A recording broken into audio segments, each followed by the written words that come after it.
you're here, my name is Tolu. I'm a Christian dating coach and I specialize in helping women of faith attract their husbands. So today I wanted to do something a bit spontaneous and offer free coaching. So if you are interested in getting my expertise on your particular dating issue, then you definitely want to tune in for this. So we're gonna do this. This is all, what's the word? It's very spontaneous, but I feel led. So we're gonna do this very simply. All you're gonna do is, if you want to show up for me to coach you, just drop me in the question box, and then I'll invite you up here. We'll talk about your particular issue. A couple of tips, guys. Keep it brief, straight to the point, just because I want to make sure I coach as many people as possible and I give you my insight on your particular dating issue. Now, if you're interested in working with me one-on-one, you can still apply for my program in Dating to Marry, where I show you exactly how to get into a committed relationship leading to marriage in 12 months. But yeah, so while I'm waiting for you all to, let's see who will volunteer first. But anyway, let's just start with the basics. So the thing is, when you're dating as a Christian woman, you really have to understand that your process is entirely different. So when I say your process is entirely different, I mean that the men that you're considering are going to be different. The way you go about dating is going to be different. The pointers you're going to be looking out for is completely different. It's really important for you to take account for that, because if you don't, you're going to be very confused and stuck. So if you find yourself in a constant cycle of disappointment, if you find yourself in a constant cycle of you keep ending up with the same issue with different men, you're getting older, you haven't settled down the way you wanted, you're seeing no progress in your relationships, I promise you it's from the decisions that you're taking. Okay? It's from the decisions you're taking. Okay, so I'm gonna invite, so if you just want to be coached by me, just put me. Okay. I don't know how this works. But can you request to go live, guys? If you want to be coached by me, put on a request to go live. Request to co-host, apparently. So request to go to co-host.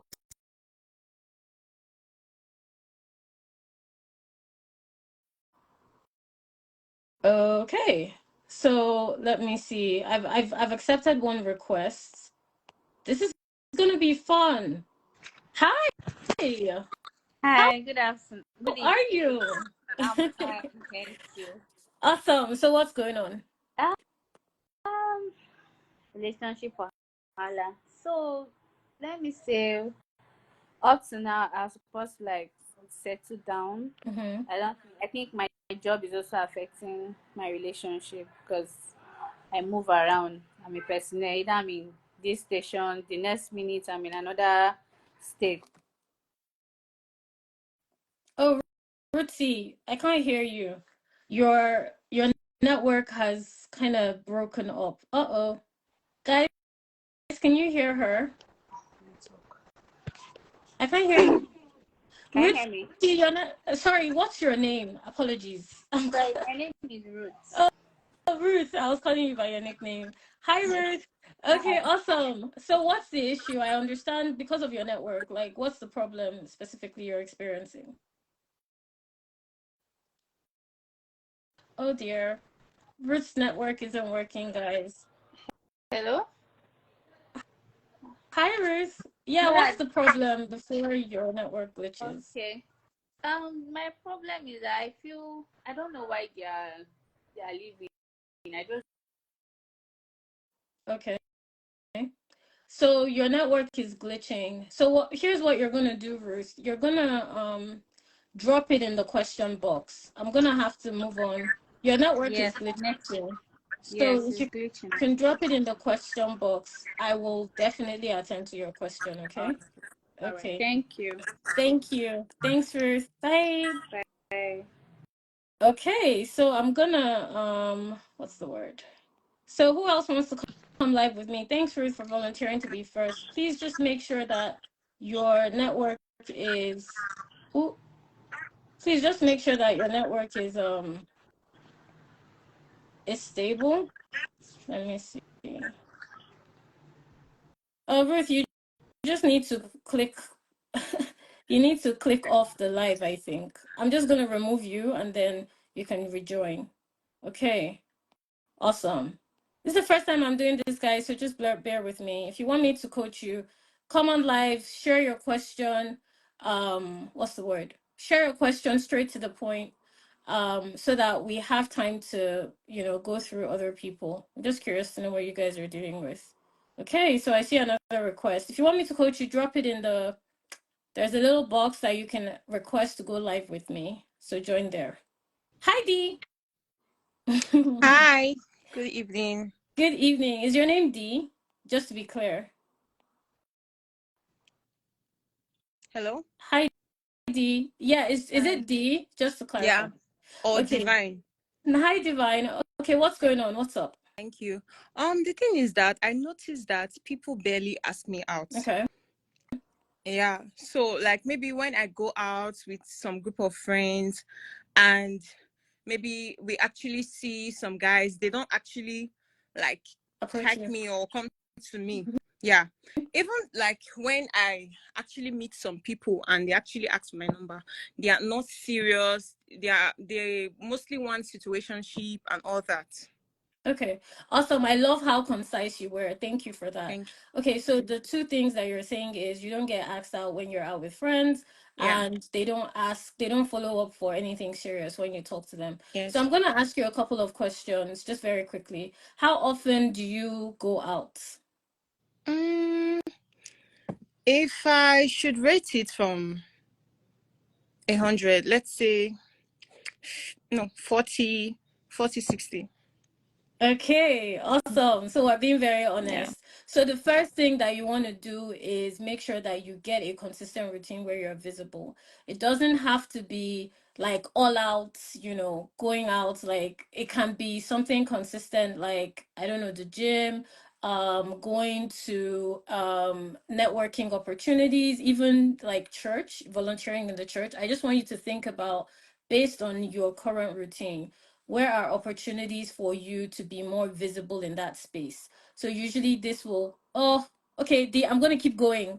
This will present itself as, and this is for everyone, this will present itself as opportunities where you can be of service, where you can be of help. Secondly, if you're noticing that the men that come your way are not serious, then you definitely need to do a better job with how you're positioning yourself. So it could be the conversation pattern. For instance, pay attention to how you're conversing with them. Do not give them all your time and attention. Make sure you treat them as a friend, like somebody that you're just getting to know. Because the thing with guys is if you tend to be very eager initially, it removes the mystery and it encourages them to relax. So it's really important that you encourage interaction. Yes, like you entertain conversations, but you do not put yourself in a position where you're constantly the one trying to make the calls, trying to do the text, trying to initiate conversations. Okay.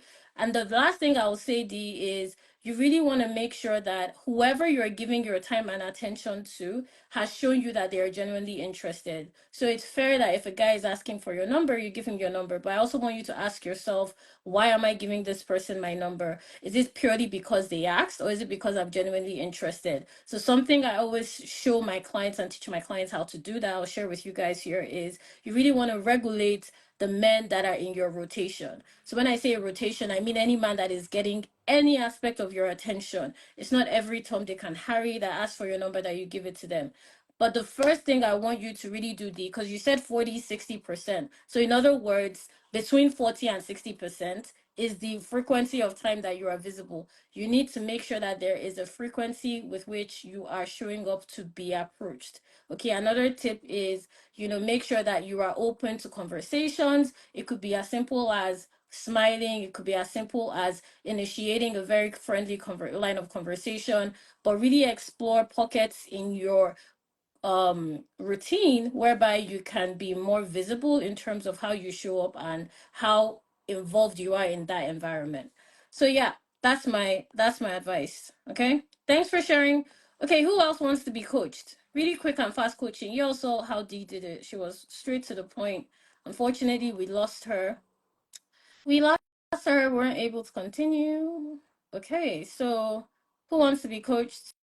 I've sent a request to Tessie. No, I'm not taking comments. I want you all to come live. I want you all to come live with me. This is just something I'm trying out. Do, do, do. But yeah, like while I'm waiting for this to continue, let me just say this based on the two things I've seen so far. If you are noticing that men are approaching you as frequently as you would like, the problem is visibility. That's just it. You cannot be, if you don't see something, you cannot pay attention to it. So you just need to be more visible. If you're noticing that men are not following up in conversations with you, the problem is connection. You want to pay attention to how you're making yourself available for conversations, the quality of conversations you're having.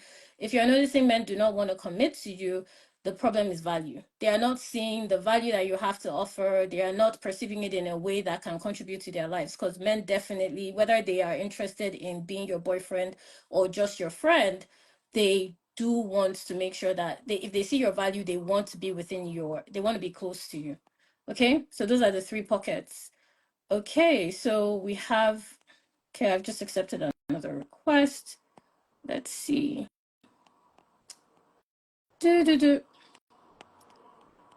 Okay, so awesome.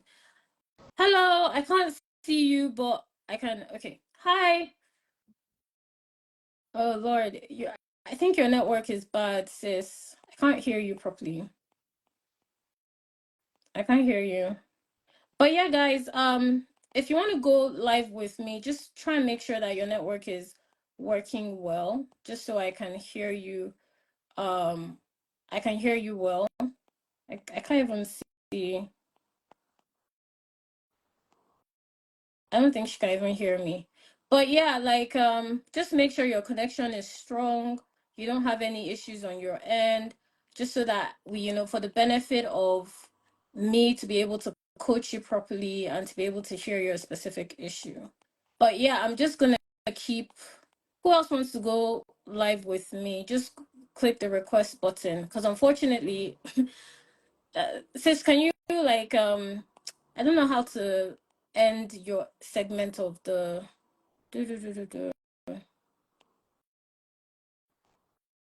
okay. Okay, I'm just gonna keep talking because I can't end it on my end.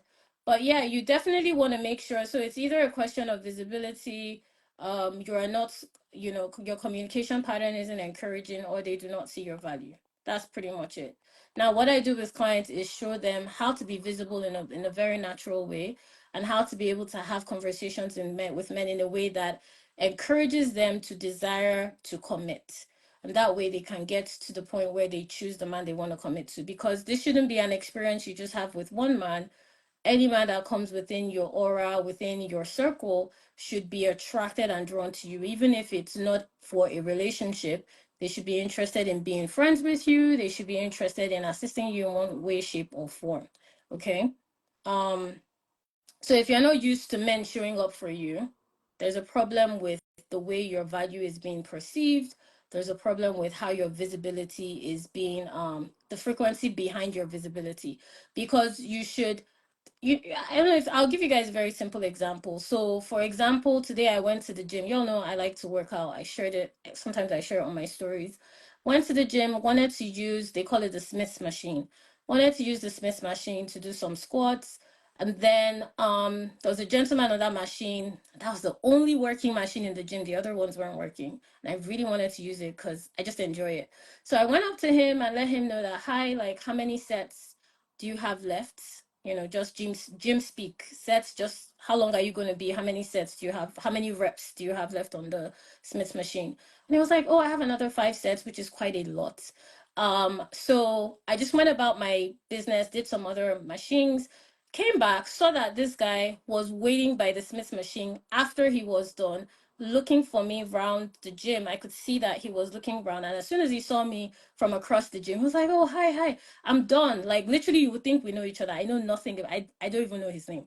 I know nothing about this man. Went up to him and he was like, yeah, I was looking for you around. I wanted to make sure no one else got on the machine except you. And I was like, oh, thank you. And that was it. Didn't need to be in a situation whereby, how are you? My name is this, my name is that. there's something about constantly leading with your value that just makes men want to assist. Okay, the other day, also at the grocery store, trying to, the reason I can talk confidently about this is because apart from me experiencing it, I've done the same for my clients. Going about the grocery store the other day, I like to drink a lot of bottled water, right? So, and I can carry it myself. I don't have any problems lifting. I like lifting, whatever. Then a guy saw me just lifting it, and before I could say anything, he was like, "Oh, let me help you with that. Let me take it to the till." Took it to the till for me. Was already trying to help me check it out, and I was like, "Oh no, thank you. I'm fine." Did not ask for anything, was minding my business. And the free I can't these are just examples that happened in the last 3 days. This is something you should regularly experience as a woman, right? It shouldn't be unusual for men to want to help you out. It shouldn't be unusual for men to be drawn to your aura. It's not something that is difficult. And this is something I was explaining to my clients. I was talking to a client yesterday. I like to check up with my clients. So I was doing a checkup with this particular client, and in my group coaching program, I was doing a checkup with her, and she was telling me how she's noticing that men are showing up for her more. They are just curious about her. They want more of her time and her attention. This is the experience you should be having as a Christian woman. It is not about, you have to, how would I put this? You don't have to package yourself in a very specific way. It is an aura. It comes from within. So in the Dating to Marry program, what I do is when I work with clients, we use your regular patterns. So one of the examples of patterns, as you showed when I was talking earlier to, I believe it was D, I was like, okay, what is your routine like? How frequently do you go out? Because your patterns are going to help you get positioned. What do I mean? If you have a routine, there is opportunity within that routine that you currently have set up for you to be meeting men consistently. So what I do with my clients is use their patterns to position them to be found so that they can be visible, they can be seen, they can be approached by men. And that will help them to choose the man that they want to commit to. Now, of course, there's a lot of internal work that goes on there, like showing them how to lead with their values so that their visibility is even stronger. It is perceived a lot more. The two examples I just gave you now of the guy at the gym and the guy at the grocery store, I didn't need to go to any event. This is how I was looking, guys. I was very, literally just coming from the gym, in the gym, no makeup. Of course, you always have to look cute. I always say that to my clients, but dressed down, no heels, no nothing. But these men showed up to assist. And you will notice that in the regular schedule that you have, you should be able to, men should be able to approach you, to be asking for your number. Seen this with clients, experienced it myself, where it's so interesting because when this happens, I don't know why women are not used to this. There's always this assumption that, oh, I have to be going out, looking, I don't even know, dressed to the nines. Not necessary. So with my clients, for example, one of my clients that is getting married, she met her husband through a family friend. She didn't need to be going anywhere. Another client, it was at work. Another one, it was online. And clients, regularly get, connected to men that they eventually enter relationships with through their regular patterns. The change that happens is how they're positioning themselves. So that is the work I do with clients inside Dating to Marry. Learning how to lead with their value in a tangible way that doesn't require any effort. It should feel natural. It should feel simple. It should feel like a flow. And the way you know that you're in this flow is with the quality of men that approach you and the way that they talk to you. Those are the two ways you will know. The quality of men that approach you. When I say quality, I mean men that are you find attractive, men that you can that engage with you intellectually. The way they approach you, I'm talking about the kind of conversations they want to have, the consistency with which they want to talk to you. This is how I help my, in the last live, I was talking about using data and discernment to make decisions around dating. This is why my clients are able to attract a quality pool of men. When I say quality, I mean they are talking to Tom, Dick, and Harry, and all of them are good options. Whether they go for Tom, Dick, or Harry, all of them are good options. They are not coming from a position of, oh, let me just talk to Tom because Tom is the only one giving me any time and attention. That's not the way you should be dating. Okay, so I'm done with my little with my little advice. But let me know if this is helpful. Let me know if you guys want me to do this more regularly. Okay. Being an introvert, I'm seeing your comments, and y'all can drop comments, but if you want coaching, you can request to go live. Being an introvert is tough. I'm definitely, so that's what someone is saying, I'm definitely worse than 40 over 100. So I want you to understand that being an introvert can work in your favor as well. Now, I don't teach my clients to, I have clients, these clients I'm describing, like the one that is, they're not, these are busy professional women. They are not by any way, shape, or form women that are always out, always, everywhere. And if that is your nature, it is fine. I just want you to understand that you're dating to marry. You're not dating for fun. You're not dating to pass time. So it's important that you meet men that match your personality. Let me say that again. It's important you meet men that match your personality. So what that means is if you're meeting a guy as an introvert, you definitely want to not hide that part of yourself. It should be part of the process of attracting your husband. And this is something I always share with my clients, which is why I give them a marital template. The marital template is how my clients are able to know exactly what their husband looks like, even though they've not met him yet. Even my clients that are now married, they had their marital template before they ever met their husbands. It is how my clients know where to meet their husbands, how to be able to position themselves to be found. Because the truth is, your husband is going to be attracted to who you are as a person. So if you're an introvert, for example, that is going to be one of the things that draws him to you. So it's not about going out. When I talk about visibility, I'm talking about quality over quantity. The two examples I gave, from my week, for example, I always go to the gym. Like it's part of my routine. You always need to get stuff from the grocery store. I've had clients that have met men at car washes, the grocery store, literally the airport on a flight. I've seen that happen with clients as well. And these are places they regularly frequent. So all I do is help them to lead with their value in a very tangible form. They don't have to be all dressed up to the nines. They don't have to be shouting, trying to get attention. They're just themselves. But there is a shift in the way that they're positioning themselves through the dating to marry process that makes them experience a shift in the quality of men they're attracting and the frequency with which they're attracting those men. So let me know if this was helpful to you. Okay, so who wants coaching? Just say me and I'll invite you. Please make sure your network connection is working so that I can coach you properly. But yeah, that's it so far. And if you have any questions for me, as pertains to what I've said so far, feel free to drop it. I can't see any more coaching requests. Is it that you all don't want is it that you all don't want to be coached, or is it like more of a network connection problem? But okay, so another thing that I want to talk about, I think there's a bit of a lag. What I wait is I want you to understand that the decision that you're making around who you let me start by saying this. You get to choose your husband.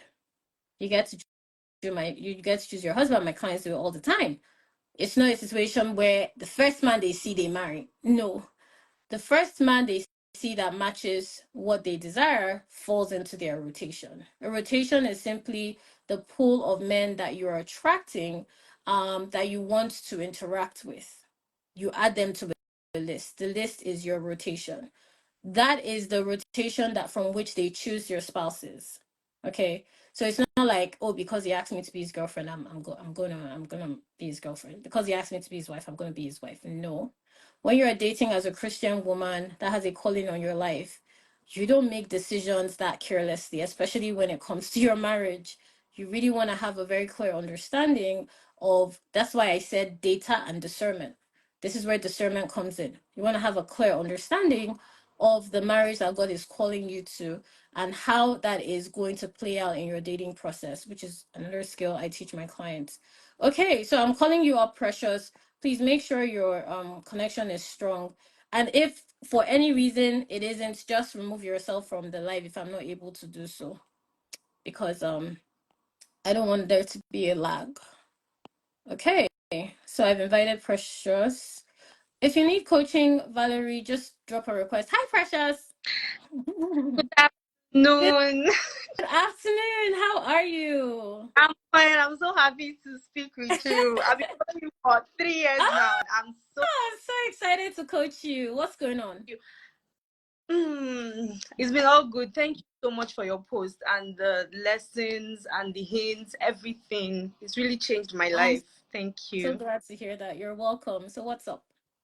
So I I discovered that I keep attracting the same kind of men. I'm sorry to say this, but the same kind of men that have the same traits, like my ex. Mm-hmm.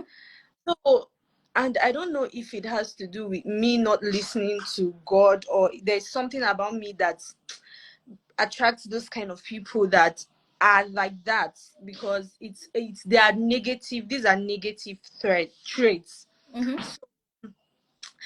And it's always I always find out, I always realize this after some weeks of speaking with them, and I realize that this person is just like what I was just coming out from. So, and then I lose my peace. I feel frustrated, and then I'm like, then this Okay. is not. Okay. Thank you for sharing that. So I'm going to ask you a couple of quick questions just so we can troubleshoot why you are attracting the same men. So how frequently do you talk to them? Like what's the timeline before you realize it's the same trait? mm, 3 weeks Okay, at most. 3 weeks. Yeah. And the traits that you notice are specific to that particular individual, like they do the same thing, or you're picking it up ahead of time. Mm, I usually don't know those traits until I've spoken with them for some weeks, and then it's yes, it's specific to that person. I don't know. Yes, it is. Okay. Same lifestyle, same mindset. Okay. Yes. Okay. That's fine. So what needs to happen is you just need to be positioning yourself differently. So what I mean by that is, where do you meet these men? Is it the same places? Yes. Exactly. Similar. Yes. Similar Yeah. places. So the problem is one of the issues is you're meeting them in the same places, so they tend to have the same attributes. So it makes sense that you will have the same experience or you will have similar experience. So what I want you to try is why are you choosing that space in particular to meet men? I'm curious. Like, is it that you frequent that space? You can share the space if you feel comfortable, otherwise it's fine. It's school. Okay, That was so when I was in uni. okay. Yes, uni. So it's particularly school. Okay. Yes, that was the environment. Okay, you meet them in the school environment. Are there other opportunities for you to engage in your environment outside school? Yes. Okay. Are you involved in those spaces? Like maybe a local church, a local I don't know, gym, a local community, a community social space. Doesn't have to be Mm, a bar, it could be a restaurant. no, just church. Okay, just church. Are you involved in the church? Yes. Okay. Have you met any people in the church? Any men? Mm, no, Okay. And why do you think that is? I think I've not really been very serious with That makes sense. church. Actually. Okay. So what I want you to do, a couple of things. I don't want you to discard the men you're meeting in school. Remember, I was saying earlier that where you usually frequent is usually where you'll meet men. So it makes sense. Are you currently still in school? No, no. Okay. So the last man that you met in this cycle, when was that? Mm, I met him through my sister. Okay, from school. Not from school. I was at law school. Mm-hmm. Then Oh, I you're a lawyer. Look at you. Oh, yeah, go on. thank you, thank you. We are doing our externship now, so I'm still a law. Oh, nice. Okay, continue. So that was during our first term, and my sister said she gave someone my Mhm. number, and we started talking. It was after 3 weeks. He started. Okay, let me ask you this. When they start talking to you, is it that they just want to talk sexually, or is it that they just want to talk about things that are um that are, when I say carnal, like they just want to talk about, they don't want to get to know you properly, they're sexualizing you or things like that? Yes, most is like that. Okay. Then the others are always hinging on marriage and how they want their marriage to be, and they're always in a hurry. Okay. So Yeah. here's what you're gonna do. A couple of things. With church, I want you to pay attention to it. Like in terms of, because you said something earlier, you said that maybe you're not particularly hearing what God is saying. So I want you to pay attention to church in terms of how you can be involved in the church. You said that you're already in the church, but do you like involve yourself in activities in the church, like on Sunday and so on and so forth? Do you have a social circle within the church? Yes, I do. Okay, so I just want you to see how you can be more involved in that social circle that you have in the church. Maybe if they are planning an event. Another thing that you can do, since you're in law school, which is fun, and you're on externship, so that means that you'll be, if I remember correctly, you're going to court. You're going to court, you're meeting people, so make sure you look cute. And apart from, don't look stressed, because I remember it can be quite stressful. Yeah. um talk to talk to the other people in your chamber. If I remember correctly, they've put you Yeah. in a chamber. Yeah, talk to the other people in your chamber. Just talk to men as friends for now. I don't want you to be thinking, if he starts talking about marriage, just tell him, just treat it like information gathering. Like, oh, that's great. Oh, that's great to know that you want to settle down. This is what I want to do. Right now I'm planning on finishing law school. Just talk to them, but don't. I'm sensing that because you're thinking about relationship. Are you thinking about relationship? Yeah, That's the problem. I, Yeah, yes, because you're comparing them. How I know that is you're comparing them to your ex. So you're thinking about relationship. How long were you with your ex for? Was it like 2 years, a year? 4 years. There we go. So the problem is that's your only frame of reference for now. And because you have gone through a relationship that didn't end well, I'm assuming because it's your ex, you want to make sure that you are just allowing yourself to enjoy talking to men. So if they want to talk about marriage, let them talk about marriage. It doesn't have to mean you stop talking to him. Okay. Now if they try and make it more intimate, like they're trying to get you to come over, they're trying to sexualize, then you remove them from the conversation. So I'm curious, in those 3 weeks, what do you see? What are the two things that you see in those 3 weeks that are making you say, I don't want to continue? Can you give me any like specific example just so I can have more direction? Okay, the guy, I realized that I was scared. I realized I was scared because of some comments he made. So I was scared of continuing with the conversation because I didn't want to I didn't want to indulge That him. makes And then sense. yes. Then I also discovered that it I didn't flow well with long distance conversation. That makes sense. So all I want you to do for now is, if they are talking about things that are, your discernment is picking up that, okay, this person just wants something temporary or there's danger here for in terms of safety, stop the conversation. But for now, I don't want you thinking about relationships. I just want you thinking about talking to men, getting to know what you want from a guy. So what are the qualities that you're looking for? If I was to say the top three qualities, what are they? Christian, I would yes, I would love a child of God. Um Someone who loves family. Mm-hmm. Mm, family oriented person and a playful person. Awesome. So because you said Christian, definitely look for singles events or opportunities in your local church. Um, if you can't find it in your local church, look for events. I know that they're usually gatherings, conferences, church-led events. Go for those sort of things. Now, secondly, you said playful and family oriented. So when you start a conversation with a guy, you can have conversations around, and this is what I teach my clients. So I'll give you a little tip. You don't have to say I'm a family oriented person. You can just say, oh, do you do that? I feel like you do. You don't, right? Or do you? I try, I do that softly. You do it softly. Okay. So I want you to hint at it in a different way. You can just say something like, "Oh, I'm spending time with my sister." If they say what's going on this weekend, I'm spending time with my family. I'm helping out my mom with A, B, and C. See what they say to that.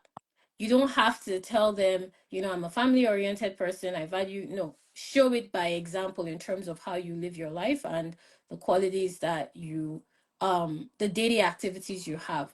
So I know I said a couple of things, but for you, I definitely think that for now, I just want you talking to men and meeting men. Don't be jumping into thinking about if this is your next boyfriend, right? Don't be thinking about if this is your next boyfriend. Now, the reason why when you see, another thing I would say, how many men have you noticed that you've attracted that have the same qualities as your ex? Like, if I said in the last 6 months, what are the number of men? Oh, Okay, 4. And do you meet them roughly around the same time? yes. In say the list was a month interval. Okay. Yes. Okay. The last two, they were just say 2 weeks interval. Yes, 2 weeks. So is it every man that came your way in the last 6 months that you have given your time to? No. Okay, good.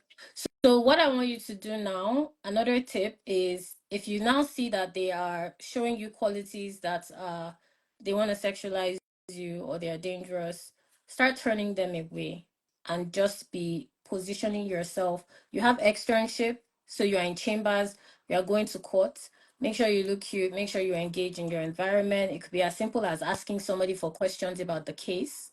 It could be as simple as making a comment about what you've just witnessed. When you go into chambers, use the opportunity to bond with your other colleagues there. And then finally, with church, try and see how you can be more involved. Or if your church is in that kind of environment, look for a social opportunity where Christians gather around you. Um, and please, if you feel like the men that you're currently attracting are what you want, make sure it's for solid reasons. I don't want you to be thinking beyond, can he take me on a date? Don't think boyfriend, it's too far. Just think, do I want him to take me on a date? And usually, if you've spoken to a guy within a week or two and he's not asking to take you on a date, he's not serious. That's another tip, Exactly. okay? He's not serious. He's there to waste time because men do not waste time. When they're interested, they want to take you on a date, right? As quickly as possible. Okay, do you have any other questions for me or is that helpful? Thank you. You're Thank you. very welcome. Okay, it was nice talking to you. I took Good luck. Bye. Take care. Awesome. Okay, guys. So who else wants coaching? Do. That was nice. I enjoyed that one. That was fun. The network was good. She was straight to the point. That was nice. Let me know what you guys took away from what I shared with Precious. Let me know what you all took away from what I shared with Precious. But yeah, I really enjoyed that one. That was nice. So in case some people don't know, I'm a lawyer. Okay. So I was really excited because she's about to be called to bar. Very soon. She's getting called to bar very soon because she's doing her externship. But yeah, anyway, just like I was sharing with Precious. So the thing is, I have what I call a dating ladder, and I share it with my dating to marry clients, but I'll briefly explain it to you guys for your benefit. So a dating ladder just shows my clients how men are going to be coming into their lives until their husband approaches. So the first leg is you're going to see men that don't look like what you want. They don't look anything like what you want. And it's not because I want to qualify this correctly. It's not because you are not attracting good quality men. It just means that it's like when you enter somewhere the first time, don't expect the best experience from your initial point of contact. So if you just started a job your first day, you don't know enough, right? From your first year. So if you just enter the dating scene and you're seeing men that you don't want, that just means you've just started dating. It doesn't mean that you're dating men the wrong way. What you want to do, which is why I was asking Precious, what you want to do is you want to make sure that the only men that you're giving your time and attention to are men that actually hold your interest. And you want to read how men are approaching you, which is why I was curious as to how she was qualifying that they were not the right fit for her. Because it's really important that when you first enter the dating scene, you're not thinking about relationship. You don't know enough about that person yet. I don't care what they are doing or what they are saying. You don't know enough about that person. You want to make sure that you talk to them for a bit. Usually a guy that is genuinely interested in getting to know you will offer to take you on a date. He usually does it quite quickly, which is why I told her like 1 to 2 weeks.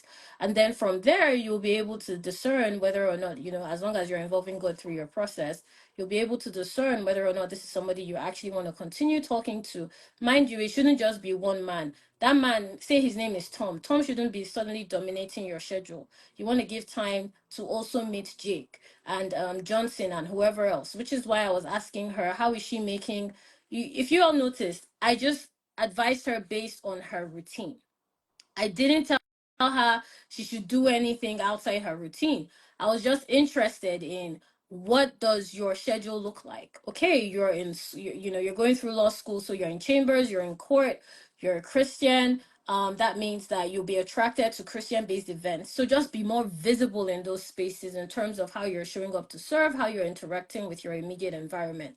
Now, what I do with clients inside Dating to Marry is, apart from laying that foundation, it's really about practicing staying in position in that way. Because I usually see that maybe you go to church every Sunday, but using that as an example, but you are not interested in getting to know the people in your church, or you are not involved in any ministry in the church, or you are not contributing to your environment. It's about maintaining that consistency in a way that is easy and comfortable for you, so that you naturally start attracting people, which is why it made sense to me that she was attracting those men initially from the same or a similar space. It just means that that space is somewhere that you are mostly attached to, or you have a frequency of connection with. In other words, somewhere that you usually visit, somewhere that you usually pay attention to. It's that simple, guys. But the power of the Dating to Marry process is now being able to tap into that simplicity in a way that can become consistent for your routine. So what I mean is, maybe, I'm talking to a client that likes exercise, and she does a 9 to 5. So it's all about setting her up to date. Okay, I think this is going to be a 2-part series. I think I have a delivery. I'm not sure. No, it wasn't a delivery, so I can continue. Anyway, so if I had a client that was going to the gym, working out, and that was her thing, I would literally just look for opportunities within her exercise routine to make sure that she was connecting with men frequently. Doesn't mean she has to be going to every guy saying, hi, hello, my name is da. No, it's about how she's showing up to the gym, how she's interacting with that space, the frequency with which she goes there, which is why I initially gave you guys the example of me and the gym and me. You all know I also like cooking. Sometimes I share it in stories. I usually go to the grocery store and picking very specific ingredients and so on and so forth. So yeah, okay. Let me know if that was helpful. But thanks for sharing, Precious, and thank you for a good internet connection. But let me know if this is helpful. Do we have anyone else? How important is attraction? So I want to talk about attraction for a little second, but if you want me to coach you, just click the coaching, click the join me live button. Make sure you're going straight to the point, and make sure that your connection is stable. Attraction is really important, right? It's really important. So it's not only about physical attraction. That's usually going to be the first thing that draws you to a person, right? If you notice, people that you are drawn to, there was something about their physical essence that got your attention. Doesn't even matter if it's same sex. Like, if there's a woman you admire in the office, I'm sure part of it will be how she shows up physically. Maybe she always looks stylish. Maybe she's very neat. Maybe she's very organized. There'll be a physical component that makes you admire her. Same thing. So it's just, the reason I share that example is, I want you guys to understand it's just a natural human it's a natural human response. When you see something attractive, you're drawn to it. Now with dating, as a Christian, physical attraction is important. I do not buy into the school of thought. I've never advised, nor will I ever advise my clients to date men they do not find attractive. I just think that's a waste of time. So every single client of mine that has worked with me, that has gone on to step into their marriages, gone on to have relationships, they are dating men they do find physically attractive. First thing. Now, it's also important that there is emotional attraction. What I mean by that is somebody that you can develop interest with. Okay. Maybe your thing is politics. This is somebody you can talk to politics about. They may not be interested in it, but they can have a conversation around it. Maybe you like sports. This is somebody that you can talk to sports about. You don't even have to share the same interests, but you can see that they have their own value system intellectually that you can connect with. Now, that also plays out spiritually. They don't just say that they're a Christian, they have an active relationship with God.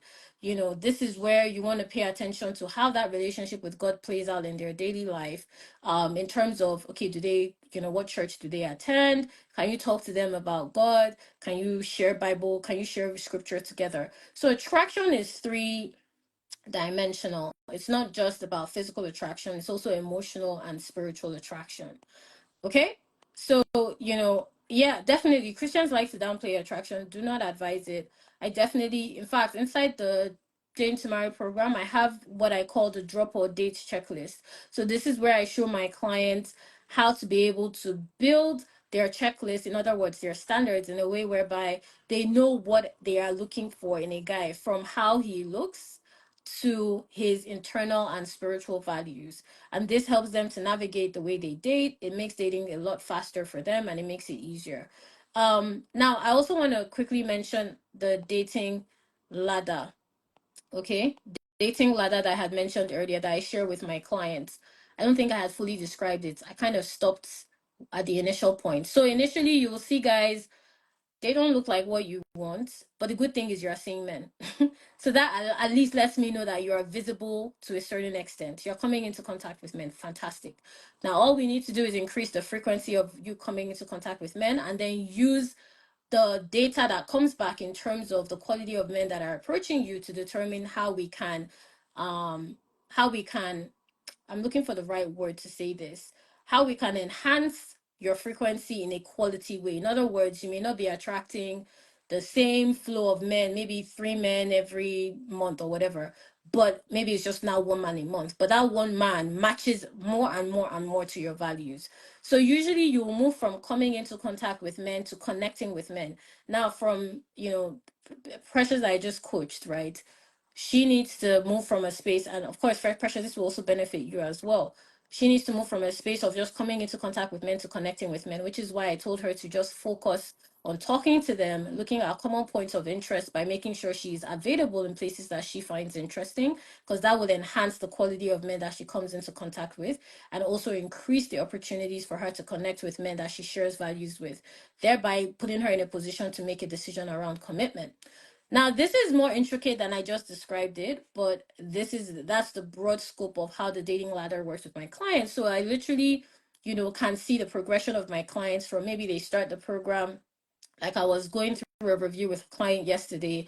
When she had initially started, she wasn't seeing any quality men. Now she's seeing men that she can go on dates with, she can interact with, and she's at the point of meeting men that she can actually connect with to the point of commitment. So seeing the dating ladder helps my clients to know, okay, this is where you are on the scale, and this is what is left for you to come into contact with your husband. It doesn't mean that, say it's a 10-point scale. Say that they're on the fourth point and 10 is marriage, right? Say they're on the fourth point, it doesn't mean they have to do 5, 6, 7. Usually my clients do a quantum leap. So they may be on 4 and then they find themselves at 7, right? Because of the work that they do inside the program to increase their visibility, to learn to lead with their value more frequently and more naturally. And it has the return effect of increasing the quality of men that they come into contact with, and increases the likelihood that they are eventually, of course, going to meet their husband and be able to commit to him. But yeah, I just wanted to explain that. Let me know if you have any questions, drop it in. From what I've said so far, drop it in the question box. But if you want me to coach you, just choose I don't know, I think it's a live button. I don't know how you guys see it, but choose the little icon with the camera. with the video camera. Is it okay to text the guy who you're talking to? Is he basing what? I don't understand that question. You're gonna have to rephrase. But there's nothing wrong with texting a guy that you're talking to. There's nothing wrong with that. A lot of you, the issue that I see is you don't know how to read men. So when I say reading men, this is a skill I teach clients. I mean being able to read a guy's. And if you notice, I gave Precious a little tip.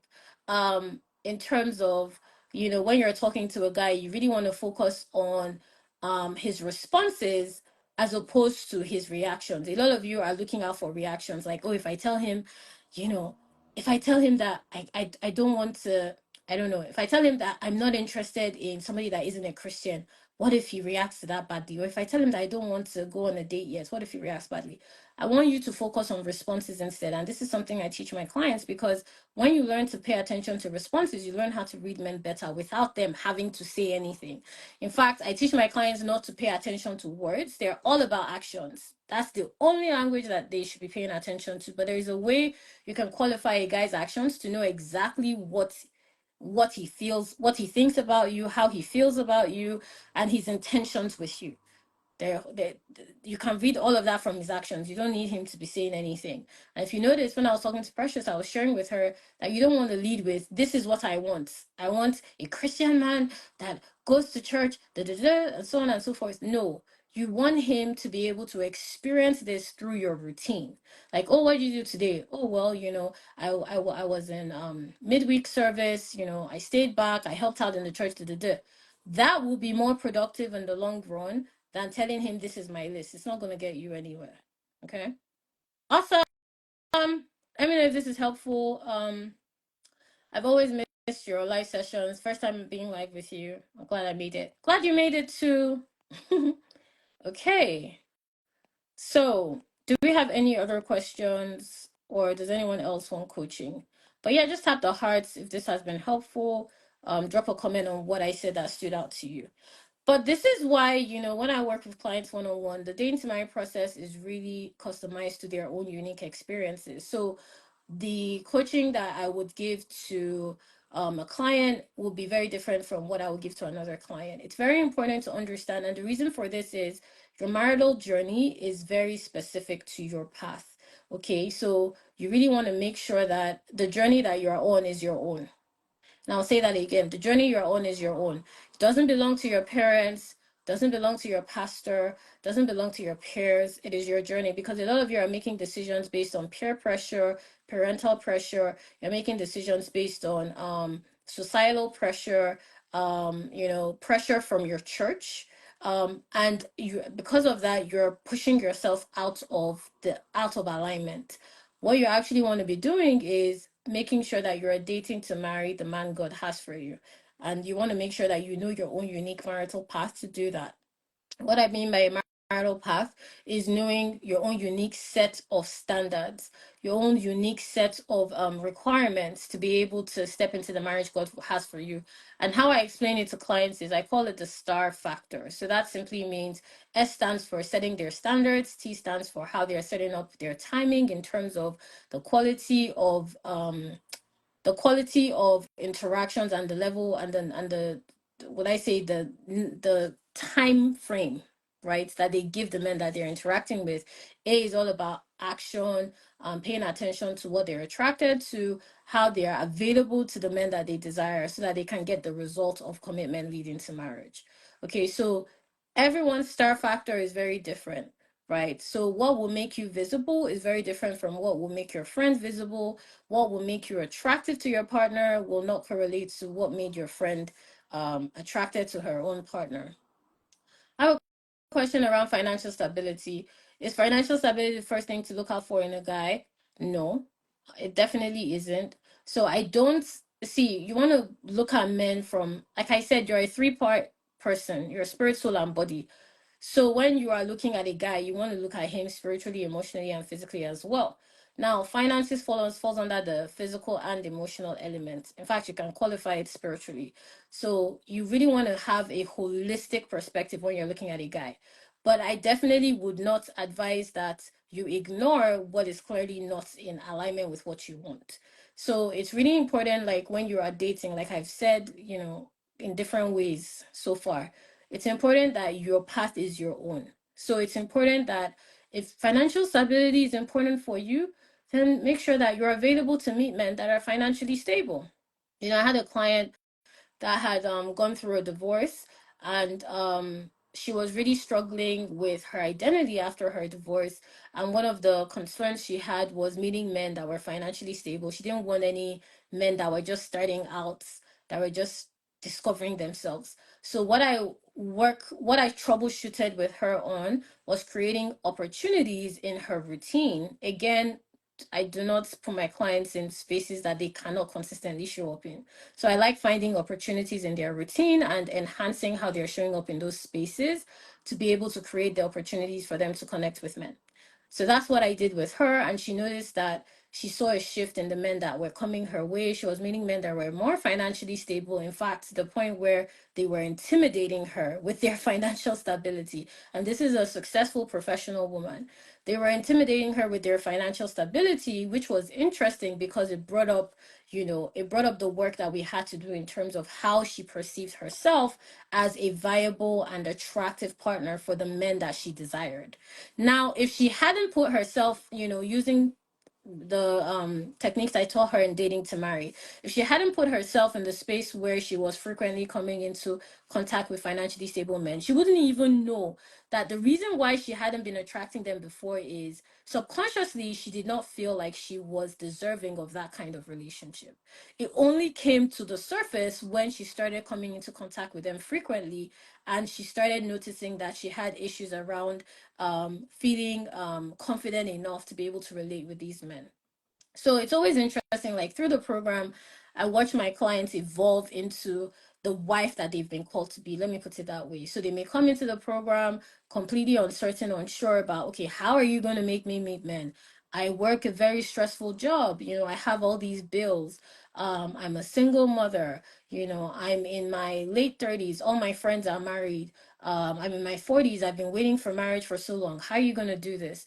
And all I do with them is, let's look at your patterns. In other words, let's look at how you've been dating so far. Let's use that data to be able to understand how you got to this point.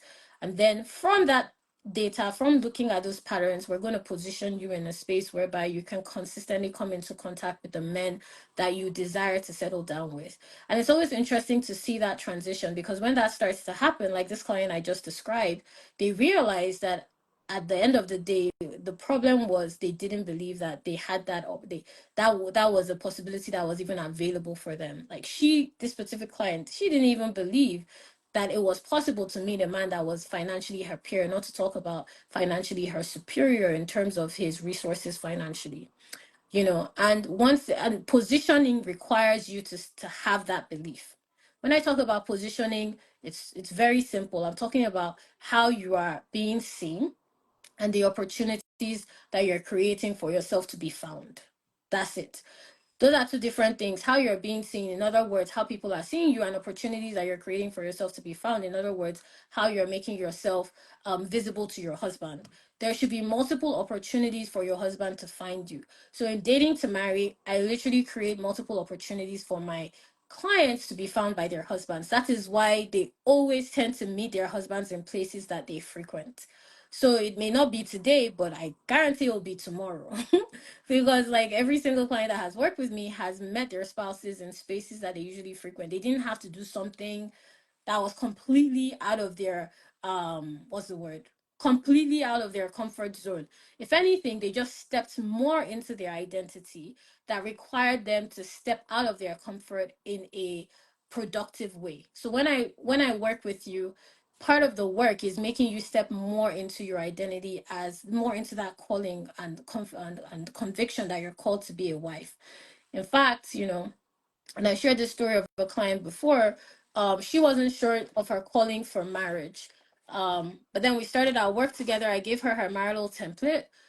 Again, one of the favorite parts, I think I shared a testimonial today. One of my clients said that was one of her favorite parts of the program. My clients love their marital template because it just shows them this is what your husband looks like. This is how you're going to find him. And it gives them that confidence to be able to date in the direction for their marriage without being succumbing to peer pressure. So once I gave this particular client her marital template, it gave her the conviction and confidence to be able to date, and it changed the way she was creating opportunities to be found by her husband. And literally, I kid you not, like within a couple of months of us finishing working together, she started dating her husband. She's married now, she's settled down. Okay. And it's important that, the reason I share this is I want you to understand, you want to create more, you want to make it simple to be for your husband to find you. I'm not saying you should go and find him. I'm saying you want to make it simple for him to find you. So, in other words, you want to create opportunities in your daily routine to be found. So, this is how I help my clients to position themselves. Again, how they're being seen and how they're creating opportunities to be found. And that will translate into, and how I'm able to test this out with them is they notice that the quality of men they're attracting is different. They start noticing that they are more and more and more in value alignment with the men that they're attracting, to the point where they now can choose the man they want to commit to. And that is how they choose their husbands. Okay. So I have a coaching request. I'm going to take it now. I have a question here about, I once said your man may not be as spiritual as you. Yeah. Go and check my YouTube. It's there. Just check my YouTube. I put it on my YouTube. I have a YouTube channel. Tolu Falode is there. You'll find it. Okay.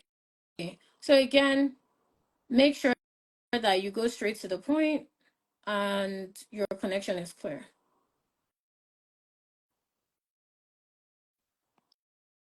So I've sent what's the word?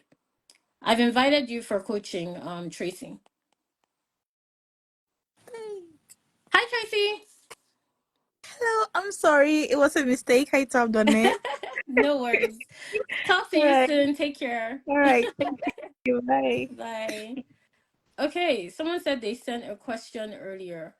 I didn't see your question, guys. If I haven't attended to your question, it's because I didn't see it. Okay. If I didn't attend to your question, I didn't see it. It's that simple. But yeah, like if you want coaching from me, just feel free to drop coaching. That was kind of funny. Thanks for showing up anyway, Tracy. I appreciate you. Okay. I'm gonna take it that y'all don't need any more coaching. But if you have any questions for me, feel free to drop it in the question box. I thought this was fun. I just thought it'd be interesting. And it was very what's the word? Spontaneous, because that's not something I usually do. But yeah, let me know if you want me to do this more. Just tap the hearts if you want me to do this more. But yeah, dating is really, and I hope through this process, like just through this live, you've seen that dating is really, it's something that you can take responsibility for. Okay. It is not foreign. Unfortunately, I think there is this subtext in the faith whereby just wait, your husband will find you. That's not how this works. You need to partner with the Holy Spirit to be found. You need to put yourself in position to be visible to your husband. That's what I show my clients how to do. Okay? To be visible, to create opportunities to be found so that marriage is inevitable. Literally, it's inevitable. Like going through the dating to marry process, you're going to get married. It's just about making sure that we use your patterns to put you in position to be found by your husband so that you are presented with options and you can choose the man you want to marry. That's how it has been for every client that has gone through the dating to marry program. And if you want to work with me in dating to marry, I forgot to mention how you can even apply. If you want to work with me in dating to marry, just click the link in my bio and the first tab to apply. So the question I'm seeing is so let's talk about not dating in a long time, and then I'll invite Janet for coaching. So if you haven't dated in a long time, it's because that's the problem. Okay, you've just said the problem. You are talking, the issue is, so with her particular talking about if you haven't dated in a long time, I'm seeing a question here about not having dated in a long time, being in a long-term committed relationship didn't go very well, I'm assuming. And so you haven't dated in a long time. Well, the first step is to put yourself out there, however that may be. It could be, just socializing in your church. It could be, making new friends through work. It could be going for social community-based events. Sometimes there are these festivals, there are fairs, there are community gatherings. Going for those sort of things, that's all you need to do right now. A lot of you, the part of the issue I'm seeing is you're thinking about dating, you're thinking about marriage too soon. So it is making you, it's like you're thinking about the destination, but you haven't even gotten started with the journey. That's not very productive. All you need to know for now, when you are starting dating again, is you just want to meet men that you find interesting. That's all. This is why I do not advise taking a break from dating after being in a relationship that didn't work. Taking that break is not going to solve anything. It's like having a wound and refusing to get it treated. It's only going to get worse. So this is why, if you've been in a situation where you were in a long-term relationship, you guys broke up, you took a break, you came back, and you still met the same kind of toxic traits in different men. The problem is that you took a break. What you should have done is reassessed, reviewed, and reflected on that past relationship, and then use that to inform how you make yourself available to meet men. That's what should have happened. Now, breaking away from the fear of singleness requires you to act on faith. Fear does not fear, as scripture says, God did not give us a spirit of fear, but of power, love, and a sound mind. Fear is not from God, but faith is from God. So when you learn to act on faith, faith without deeds is dead. So how you act on faith is with your actions. Okay? Faith without deeds is dead. So in order to empower your faith, you need to take certain steps. So this is why, when I'm talking to my clients, it's always a beautiful thing to see their confidence grow. And I was saying this to a client a while back. To grow your confidence, you just need to keep coming into contact with whatever you're trying to grow your confidence in. For instance, when you first started cooking, I'm sure you were more careful, you were more hesitant than now. There are certain, I remember when I first started cooking, I was more hesitant in the kitchen. Now I can just, throw things together and I'm fine. When you first started driving, you may have been hesitant. Now you can drive, you can listen to music, you can talk, on a loudspeaker at the same time. Why? Because you've grown more confident by coming into contact, which is why when my clients join Dating to Marry, the first thing I show them how to do is to make themselves available to be approached. So what that means is I help them set up online dating profiles. I show them how to maximize opportunities offline. I literally have a template. I call it the offline dating schedule, a scheduler that works them through their current routine so that we can find pockets within that routine for them to be able to meet men naturally and organically. That's all I want them to be doing initially. By doing that, they develop their confidence and they develop their faith. So if you want to develop your faith in dating, you just need to take certain steps. You can't just be waiting. The man is not going to fall from the sky. He's not going to appear in front of your door. You need to take certain actions to be able to make opportunity for him to find you. Okay? Awesome. So I've accepted a coaching request from Sugar. Hello. Hi, Tolu. Hi, Tolu. Good Hi. evening. Good evening. Hi. How are you? I'm well, thank you. And you? Good. What's up? So what do you like coaching on? Thank you first of all for giving me this opportunity. You're welcome. I've been looking forward to your coaching session, but I've not got the money to pay No for it. problem. That's But I fine. must commend you. You're doing a very great job. You are. Thank you. Can you? Yeah, I can hear you. Okay. I think you can hear me, right? Yeah. Because it's beeping. No, I can hear So you. I think I'm attracting the wrong men Mm-hmm. who come for different reasons. Mm-hmm. I'm in my mid-30s, yet I had to heal from a lot of issues. I've healed and I'm still healing. We don't just heal in one day, Of trust course. me. I'm still healing, but now I'm at a point that I want to start attracting the right guys, Mm-hmm. not the wrong ones that come for wrong reasons. Mm-hmm. Yeah, so So that's that's what's one. going on.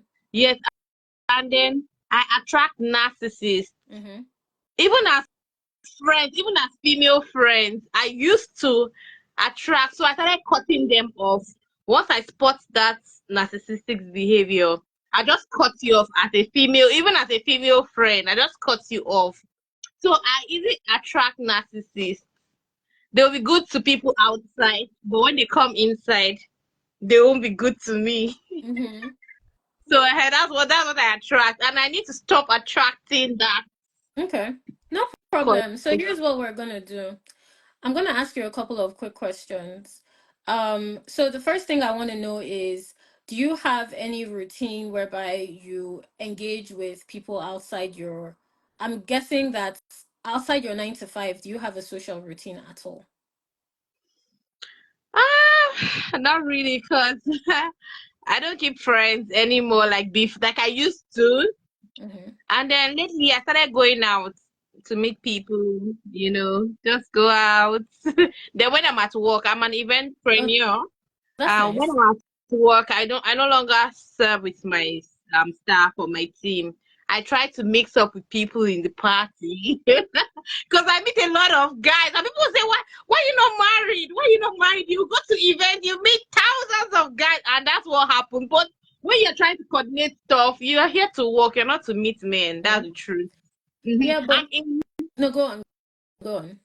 And in dispensing my duty, there's a lot of enforcement. You sometimes you even shout because you want to meet deadlines. You know how events are. You Mm-hmm. want to meet deadlines. You don't want the customer not to pay your balance, and also you're going to be enforcing that duty. And then maybe the guys though that come around sees one attitude that they don't like. I'm like, I can't marry this, and that's not who I am really as a Okay, person. so here's the thing. Have you gone on any dates recently? Not really, not really. The person Okay. I met, I can't marry another religion. That's the truth. The So person here's that the I met, thing. You're talking about marriage too much. Um, you're talking about, and I'm going to tell you what I mean. I just mentioned it when before we went live together.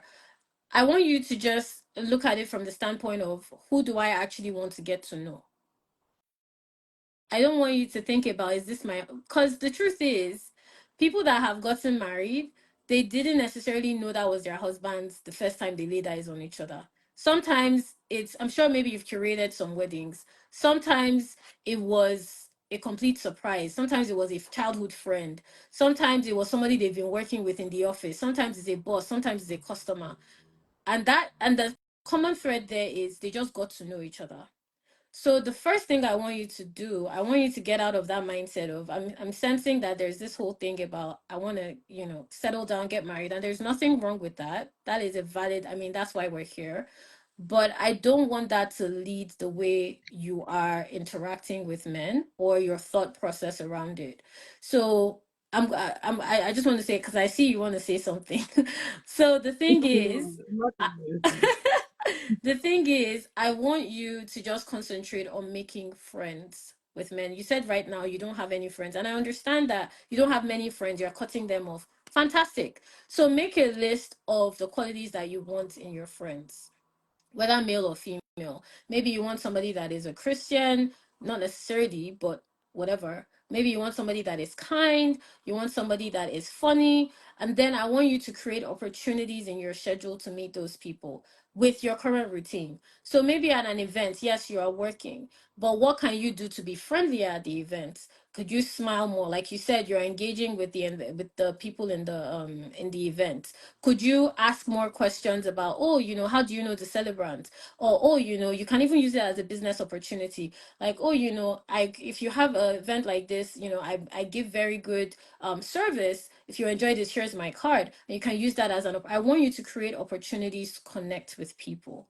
That's all I want you to focus on now. I don't want you to be thinking why, because I'm sensing that you just need to build the way you are connecting with people so that men now have the opportunity to get to know you and take you on dates.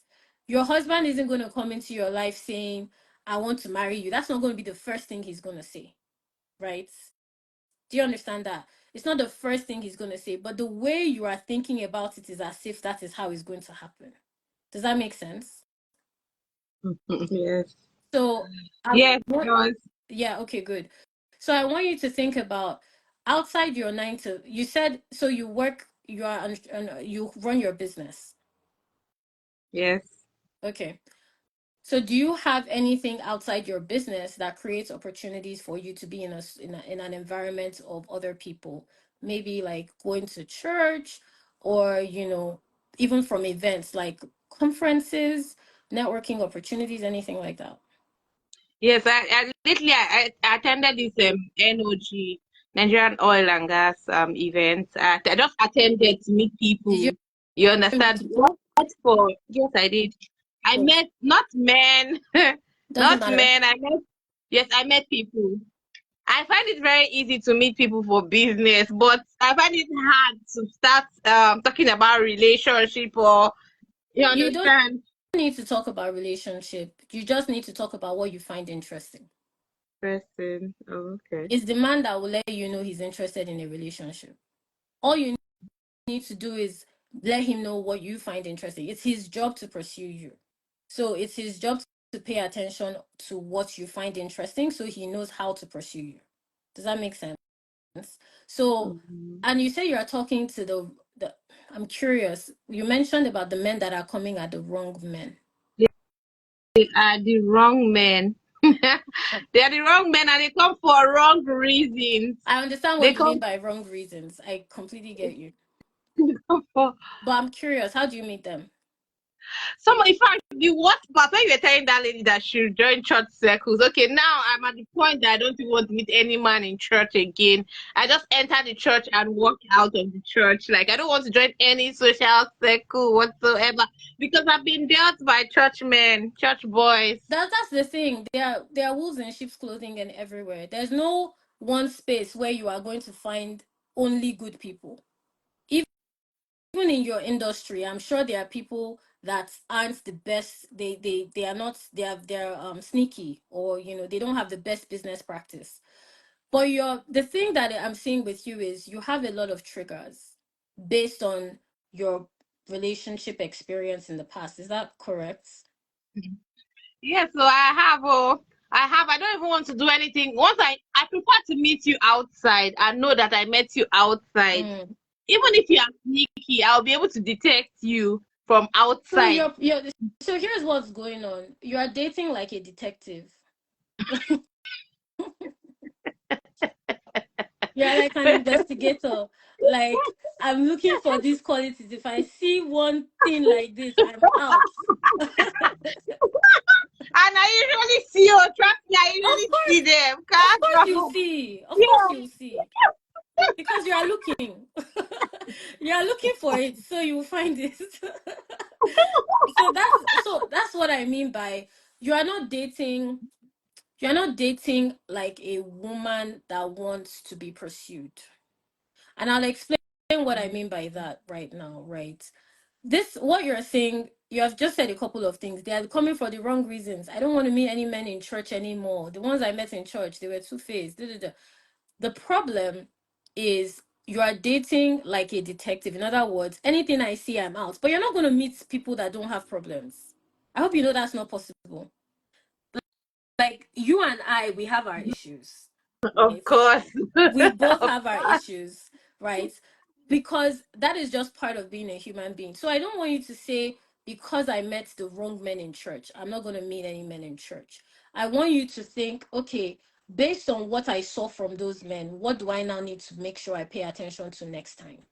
So maybe you noticed after talking to them that maybe, I don't know, they were married and they weren't wearing a ring. Maybe you can lead with conversations around, oh, how's your family, how's your looking out for a ring, or at least some indication that they have settled down. You can ask questions around that. But I don't want you to start canceling, because if you cancel all the places you are going, you're not going to meet anybody. You're blinking at me. You're not going to meet anybody. I'm just listening to you, honestly. I'm just listening to you, please. You're not going to meet anybody. I really want that to sink in. So what I want you to do instead, here's the thing. I'm sensing, and because we don't have time for a proper chat, but I'm sensing that maybe that you've been dealt with in your past in some way, shape, or form very seriously. Exactly. So I'm picking that up based on you. That's why you are triggered. It's kind of like you've been wounded in the past. So anybody that touches there, you flinch, if that makes sense. Right. Yes, yes. Right. So what I want you to do is this. I want you to start practicing the thought that I just want to enjoy being pursued by a good man. That's all. I just want to enjoy being pursued by a good man. I don't want you to be thinking, because right now you're currently thinking, no, I can't meet anybody here. All of them are liars. They're all this. That's what's governing your thought process, right? And I want you to start thinking and practicing from the element of, I could meet somebody really great here. I could meet somebody really nice here. How is that landing with you? That makes some sense. So I'm going to give you something even more practical. So let's just do a quick exercise. Walk me through the 3 places that you usually frequent, maybe in a week. I'm always in the market. Then Okay. I could go to a tea shop. I could Mm-hmm. just have tea and donuts or snack. Then I'm always at an event, one event or the other. Birthdays, So what I'm naming. sensing is you're going to meet men at events. I mean, you're already meeting men at events. You said so. But the thing is, your issue is you are shut off emotionally. Yes. In fact, one one told me, okay, one lately told me that I'm not acting like a baby girl. Imagine. And I really appreciated the review because other people would have hidden their reviews. You So understand? yeah, I do. So let's work this out. Your problem isn't coming into contact with men. Your problem is you're not available to connect with them. Right. So you come into contact with men, you are in the event space, so it's inevitable. You're going to meet men a lot. And you are in a space whereby you are constantly in a social environment. So it makes sense to approach people and have a conversation. So what I want you to think about is, when you now meet the men, what is the first thought that comes to your head? If you're talking to a guy in an event space, what is the immediate thought that comes to mind? I don't have any serious thoughts. Thoughts. Um I just see you like maybe as a guest. I don't have any marriage thoughts. I don't You want you to think understand? about, I just want you to think about, okay, the guy that said you weren't acting like a baby girl, why did he say that? Okay, so he wanted to push my bars down that had glass cups worth over 300,000. And he kept on frequenting that place, you know. He was almost pushing with his bag. Hey, stop pushing this. My staff couldn't see anything. You know that my staffs are very gentle. They couldn't see anything. And I'm there. I'm the one that feels the pain when the money is coming out of my pocket to Of replace. course. You get it? Yeah. So I said, please don't pull down our bars. So when he now met me and told me that I wasn't acting like a baby girl, I said, no, okay, I'm a baby girl, but you don't expect me for you to be pulling down my bars that had glassware and then expect me to keep quiet. Okay. You only tell me So that's sorry, different, you know? because it was obviously it was a business decision. Makes complete sense. I just wanted to understand the context. So here's what I want you to do. When you are going to, you said, you're at an event, you go to a tea shop. When you're going to the tea shop, look cute. Choose a very nice space. Like, when I say a nice space, I mean a space that people are coming there to chill, relax. There are different tea shops. You know what I mean. Choose a nice tea shop, a nice space, nice environment. Go there, look cute, sit down, and just try to enjoy your tea or the pastry without looking at your phone, without conducting any business. Maybe have a book or something that puts you in a restful space. I just want you to get used to it. You already do that, but I want you to do it more intentionally. Secondly, with events, when you're going for events, I want you to separate yourself from the work side of you. So attend to your staff, do all of that, and then make the intentional effort to engage with the guests. Doesn't have to be every guest, doesn't have to be every single person. I just want you to open up yourself to, because if it's an event, it's a social say, people are talking, people are usually, moving amongst themselves. I want you to open yourself up to talking to somebody very lightly, like, oh, how do you know the celebrant? Oh, have you tried this meal? Oh, what do you think about the decor? Just something light. Have you ever done that before? Yes, I always relate to people. I Okay. always. So when you do that, have you ever met a guy through those means and then proceeded to talk to them? No. Why? I don't know. I just feel like I can't be calling a guy like when I meet you, or when I can't be asking you for your numbers and No, no, no. you You know, don't ask him for your number. So when you meet a guy, what usually happens? I just talk and then we go. They never ask for your number. The ones that ask for my numbers, I suspect that they are flirts. Why They are are you flirts. suspecting that they are flirts? That's what I just feel when I see them. I size them up, or maybe I see you say you're working in a media. I just size them up and say media men. God forgive me, but I just have that because I'm in the industry and I know these people. I'm not trying to castigate anybody here. Please don't want to come for me, Oh, no, no, no, no. but They're not going to come for you. This is a safe uh-huh, space. so but I just know my industry people and I know how they behave. So Okay, so what kind of man do you want? What are the three qualities you're looking for? a man that has empathy, that's number one. You have to have empathy because I'm a woman and I do business and business is stressful. Mm-hmm. Whatever business you're is very stressful. I need a man that has empathy. Number two, a man that understands women. A lot of men don't understand women. Mm-hmm. They don't understand women's circles. They don't understand things that happen to women Mm-hmm. at different places. So I want number two.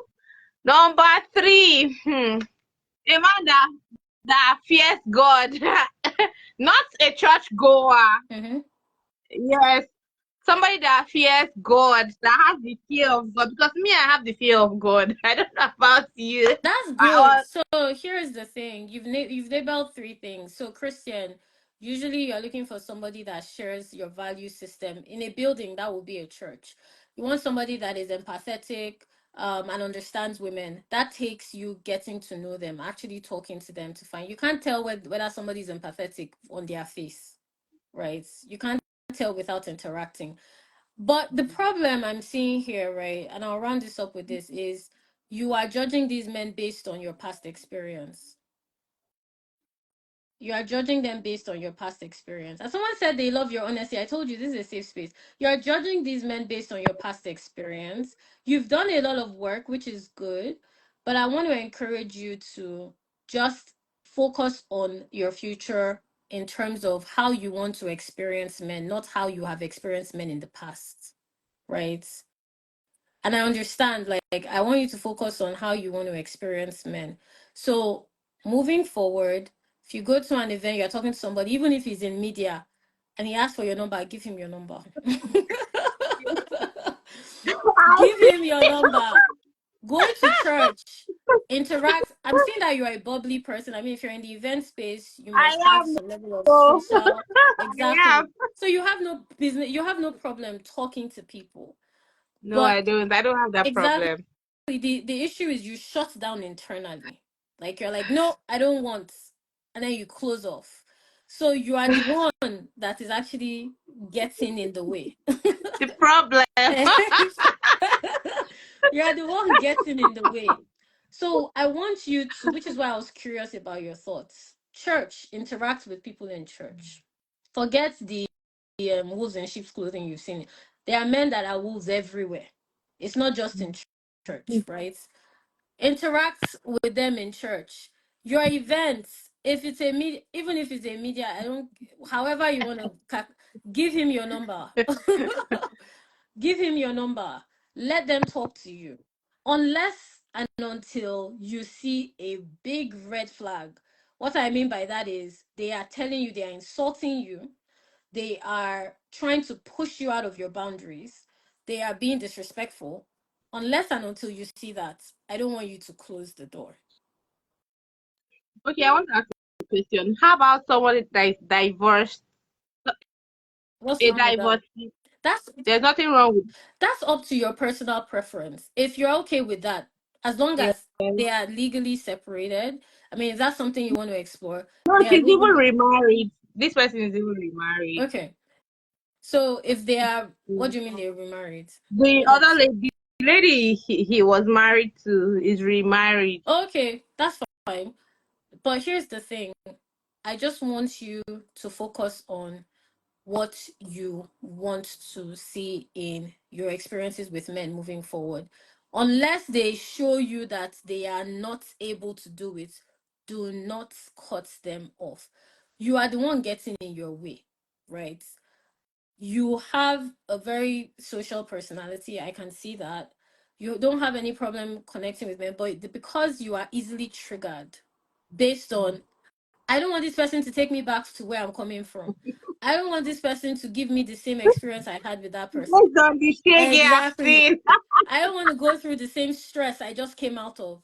That is what is shutting you down. Do you see that? Do you see that? So when a guy asks for your number, just give it to him. Talk to him. Don't think about, I started by saying that you're thinking about marriage, your husband, da, da, da. Same thing I've been saying through this process. Your husband is not, his first conversation with you is not going to be, you are my wife. But let's be practical. And if a guy says that, that's already a red flag. Like, what do you mean? You want to get to know these No people. person. Yeah. And I don't want you to look at every man as as a potential husband. That's part of the problem. And this is me addressing everybody. Just look at him as, let me get to know him. You just said something. You said three things you're looking for. Let me get to know if he has a relationship with God. Let me get to know if he understands women. Let me get to know if he is emotional, if he's an empath. You can't know all of that based on the shege you saw in your past in this person. Do you see what I'm saying? It's like somebody coming up to meet you, and because you mistakenly said hi instead of hello, they stop talking to you. It's not gonna work. It's not fair now. It's not gonna work. Was this helpful? I see you are Yeah, processing. it was. It was. Thank you so much, Tolu. You're doing a great job. I You're must welcome. commend. Thank you for your honesty. Take care. Bye. Take care. Bye Bye. bye. Awesome. This was so fun, guys. So here's the thing. I really want you to, and thank you so much, Sugar. I really want you to, and this is for everyone. You have to understand, I love Sugar's honesty. I mean, I'm calling you all by your Instagram names. Of course, her name isn't Sugar, but that's part of her Instagram name. I want you guys to really understand dating really works with you. So, like I was telling Sugar, it's really important for you to look at how have you put yourself in your current position. Okay, so this is what I mean by patterns. So usually, like when I'm working with clients, we start with their patterns. So like I was going through Sugar's patterns, and I did that with Precious and whoever else I coached on here. I just want to understand, how are you putting yourself in your current position? Because however you got there is an opening for you to get out. It's like if you get locked in a room, the secret to get out of the room is within the room, right? Okay. So what I mean by that is, however you put yourself in that position, there's a clue to lead you out of it. So like I was telling her that, okay, and this is something I see with clients usually, you make conclusions based on past experiences. Something happened in the past that was usually traumatic, that was usually difficult for you to deal with emotionally. And because of that, you are coming to conclusions prematurely with the men that you're meeting. And I'll say this again. Part of the process of meeting your husband involves meeting the wrong men. So when I talk about my clients meeting the right men, they went through the process of meeting the wrong men first. They just used their experiences to make better decisions with the men they started connecting with. And the more they did that, the more they saw quality men coming into their lives. And then another highlight that I really liked from my conversation with her was using your routine. Like I already, you guys have noticed that for the only thing I can say that I shared here that I want you to take away in terms of visibility is how you look is important, right? If you notice with everybody that I coached, I was curious as to how are you presenting yourself physically. And then there's some work to be done emotionally in terms of how you are perceived, and you really also want to obviously involve God in your process. But I just wanted to show you guys that dating is really practical. It isn't rocket science. It's a very practical process. And the work I do with my clients is just like y'all have seen with me coaching here, right? So that is the work I do with clients in the 6-month process of dating to marry. So we'll have the session, I'll give them practical steps, they do it, we use that in the next session, building blocks, and then they are now in position to choose their spouses. That's the work. But it's really important to understand dating is the experience you have dating is up to you. It's your choice. It's not magic. It's a very practical process. You combine data with discernment, then you get the dating results that come out of those two decisions that you've made. But let me know if this was helpful. I'm just gonna go through the questions I'm seeing here. And thank you all for participating. If you want me to do this more, just drop yes in the chat. If this was helpful to you, let me know in the chat as well. While I round up by looking at questions. Shooting your shot as a woman is very simple. It's really just about creating opportunity for men to talk to you. That's really it. So it could be as simple as giving a compliment. It could be, as simple as asking a question. It could be sharing a smile. Shooting, it's not difficult. The problem is the way you're thinking about it. You're thinking about it as if, oh my goodness, my entire self-esteem is wrapped up in if this guy rejects me or not. But that's not how shooting your shot works. Shooting your shot is just creating an opportunity. I call it opening the door. That's what I tell my clients. Just open the door. And it looks different in different scenarios and situations, okay? But it's really just creating opportunity for men to approach. That's all. Obsession with an ex after breaking up.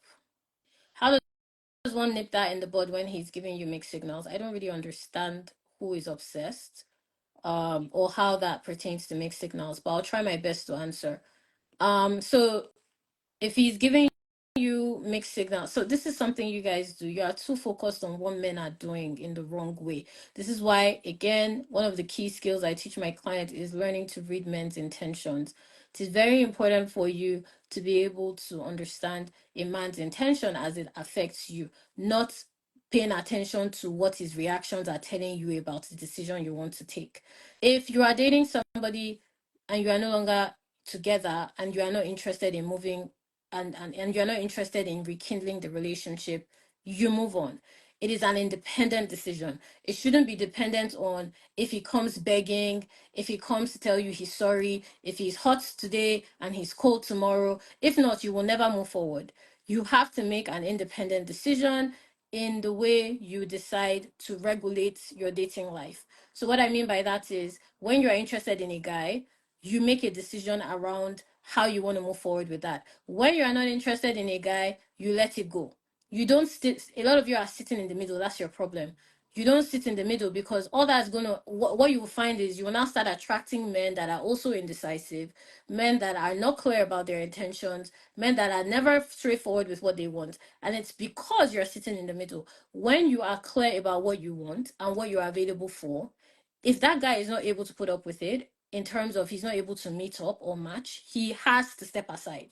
So one of the things that I show my clients how to do, this is the power of the marital template, actually, because there are certain decisions that I coach my clients to look out for in the way that they are dating. That is decisions that they make, so that they can see how it influences the way men approach them. You will notice that when you start regulating your dating life intentionally, and when I say regulating, creating multiple opportunities to meet men, involving God in your dating process, using the data you're getting back from your past relationships to inform your present decisions around men you're entertaining, really making yourself available to meet men that match your values, you will notice that from those decisions, you will inevitably be in a position to meet more quality men.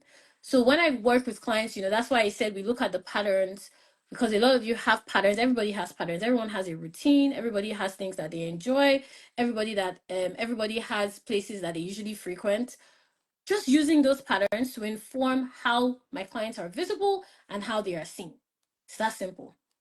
And then helping them to use that, using the data, again, data discernment, to come back using that process to be able to say, okay, fine, you are now, and the advantage of that is, when you are moving forward by the quality of men you're attracting.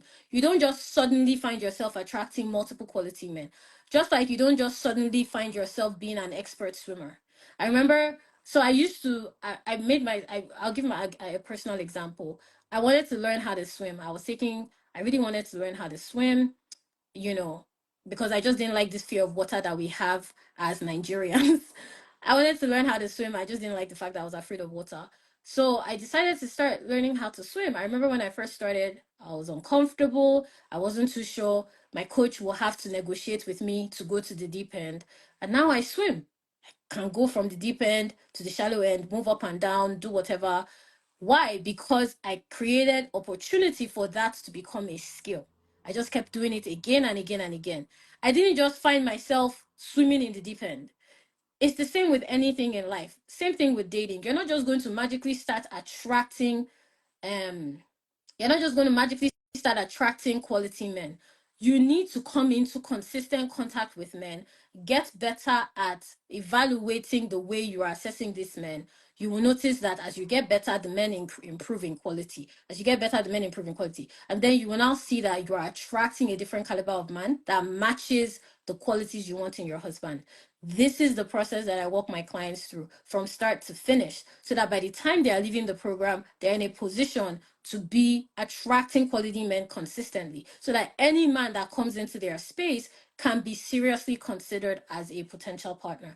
Why? Because they're seeing things faster, they're able to read men's intentions quickly, they're discerning on a higher scale, they have come into enough contact with men consistently to know exactly what to look out for. Which is why with those that I coach today, I was just interested in you guys just meeting men.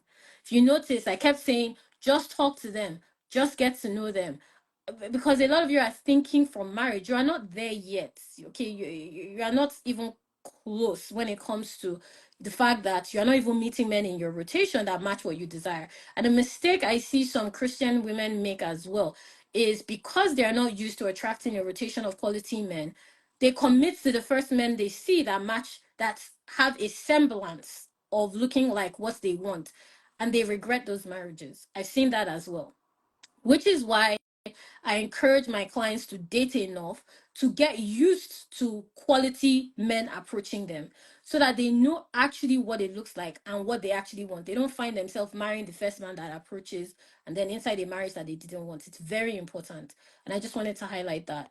I'm so glad you guys enjoyed this. So y'all want me to do this more? I'll try. Okay, what do you do if there are not available men in the places you go to on a routine? Okay, with that question, the thing is, there are only two places you can meet men, online and offline. When I say offline, I mean organic. So with the people that I coached on here, I chose to explore their organic routes because with online, I have a very specific process for helping my clients set up their online dating profiles, showing them how to position themselves online, evaluating the quality of men they're attracting, and so on and so forth. I have a very specific process for that. But having said that, you're free to also explore online dating. And I'm sure there are available men in places you go to on routine. The thing is, the presumption I think you guys have here is there have to be 500 single men in this space. Of course, I'm exaggerating with the numbers, but the way you all think is there has to be so amounts of men in this place that are single for me to meet my person. That's not how it works. I was sharing like a client that is engaged. She met her husband through a family friend. So this is why I always encourage my clients to make themselves visible, and I show them how to make themselves visible in spaces that they are usually showing up in a routine basis. Like I said, I have a whole template, I have a whole process that I walk them through. But in summary, I don't want you to assume that they are not available men just because there's maybe two men in your church or all the men are married. That's not how it works. There are people that have met their husbands through aunties, through family friends, through strangers that just think, oh, you'll be a good, through people that just think, oh, you'll be a good match with this person, through random encounters. It is not about, when I talk about making yourself visible in those spaces, if you notice, I didn't ask any of these women that I coached on here, how many men do you see in those spaces? It's not about that. It's about creating opportunity to be visible where you usually frequent, so that even if the one man that comes in to that space, whatever it is, you are seen. Even if you are seen by a woman, you are considered as a potential to be connected. That is the point. That is why, I literally make sure my clients are visible organically. I've never asked a client, if it's not even in my process, I never say, okay, when you go to, I'll use the gym because that's just something I can relate with. When you go to the gym, how many men are in the gym? I never tell them, okay, when you go to the train station, how many men are in it is irrelevant. My own thing is just making sure that you are visible in a tangible way in places you usually frequent. And if you notice, if you think about how you've had random encounters with men, I don't care how silly those men were, it was always in a space that you were not maybe you were not looking at it from the perspective of, oh, there are five single men here. So I don't want you to think about it like that. I just want you to think about it from the standpoint, of course, this is a Christian page, so where the work here is based on the faith. In as much as I teach practical strategies, at the end of the day, it is based on your walk with God. So like I said, I partner prayer with practicality, right? So there is a practical element, and the prayerful element is positioning, which is why I call it positioning, is all about the prayerful element. It's about combining strategy with the Holy Spirit. There's sometimes the Holy Spirit, which is why I always ask my clients, when I'm working with clients, I'm interested because I always say, where you're going to meet your husband.